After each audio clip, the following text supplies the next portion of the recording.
S two beauty and kitchen টিপসে সবাইকে স্বাগত। আজ আমি আপনাদের দেখাবো সাধারণভাবে এই গ্রীষ্মের সময় বেলের শরবত। একেবারে সাধারণভাবে আপনারা কি করে বেলের শরবত বানাবেন চলুন তাহলে দেখে নেওয়া যাক। বেলের শরবতের জন্যে আমি একটা বেল নিয়েছি, এই হাতুড়ি দিয়ে আমি একটু ফাটিয়ে নেব।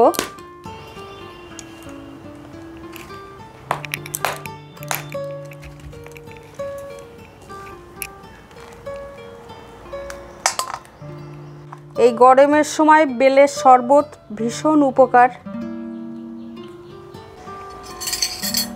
বেলগুলো এবারে আমি চামচ দিয়ে তুলে তুলে নেব। এই বেলে আছে ভিটামিন, ক্যালসিয়াম, পটাশিয়াম, ফসফরাস।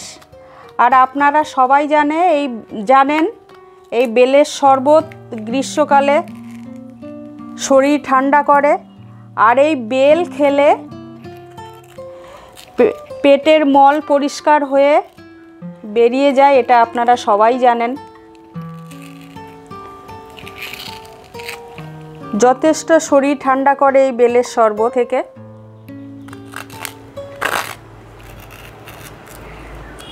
এইভাবে আপনারা যদি চামচ দিয়ে তুলে নেন, এইভাবে খোলা একেবারেই পরিষ্কার হয়ে যাবে। এই দেখুন, এই চামচ দিয়েই পরিষ্কার করে তুলে নেওয়া যায়। দেখুন একেবারে পরিষ্কার হয়ে গেছে। ঠান্ডা জল দিয়েই এটা মাখবো।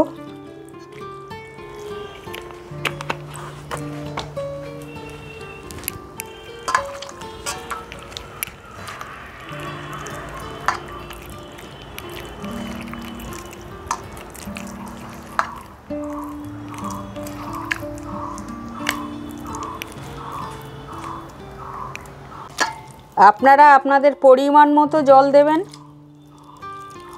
একটু ঘন খাবেন না পাতলা খাবেন সেরকম বুঝে আপনারা জল দেবেন। আমি আমার পরিমাণ মতোই জল দিচ্ছি। এবারে এগুলো ফেলে দিতে হয় পরিষ্কার করে।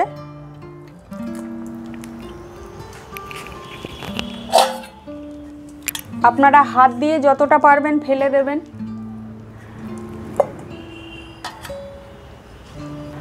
আমি বাতাসা নিয়েছি, আবার চিনি গুঁড়ো করেও নিয়েছি।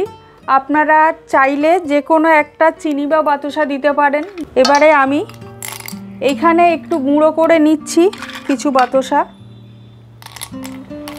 আপনারা চিনি বা বাতাসা যেটাই দেবেন আপনারা আপনাদের পরিমাণ মতো দেবেন, যেমন খাবেন। ঠান্ডা জলে বাতাসাটা গুলতে চাইবে না, ওই জন্য আমি একটু ভেঙে ভেঙে নিচ্ছি।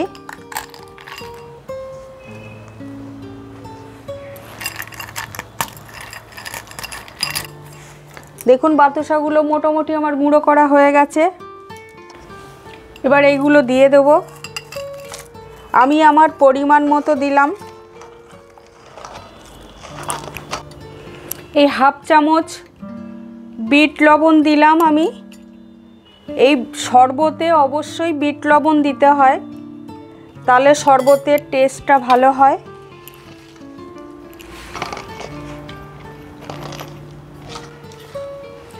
দেখুন পরিষ্কার করে যে ছিবড়ে মতো হয়েছে, এগুলো আমি দানাগুলো বা বীজগুলো আমি বার করে নিয়েছি। আর এই ছিবড়েগুলো পরিষ্কার করে আমি হাত দিয়েই বেছে নিয়েছি।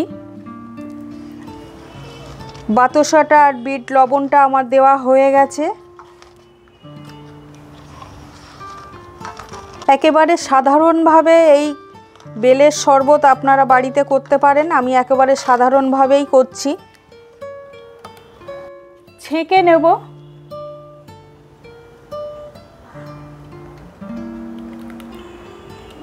শরবতটা ছেঁকে নেব এভাবে।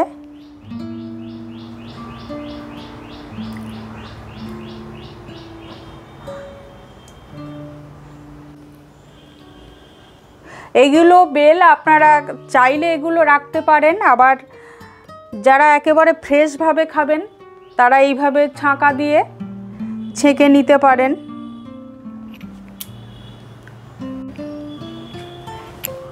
এই বেলের শরবতটা আপনাদের যদি ভালো লাগে একটা লাইক কমেন্ট করবেন।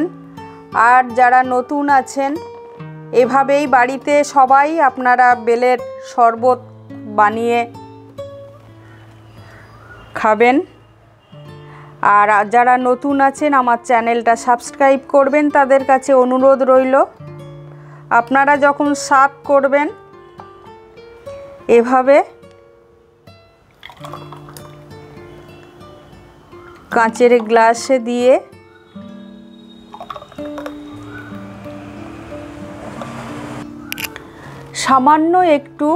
সামান্য খুবই সামান্য অল্প করে ওপর দিয়ে একটু এলাচ গুঁড়ো ছড়িয়ে দেবেন, তাতে স্বাদগন্ধটা একটু ভালো হবে।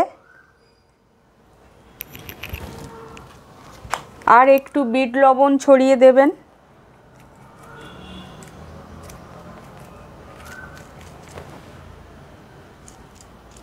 দেখুন বেলের শরবতটা আমার হয়ে গেল। এই বেলের শরবত এতক্ষণ ধরে দেখার জন্য আপনাদের অনেক ধন্যবাদ। সবাই সুস্থ থাকবেন, ভালো থাকবেন।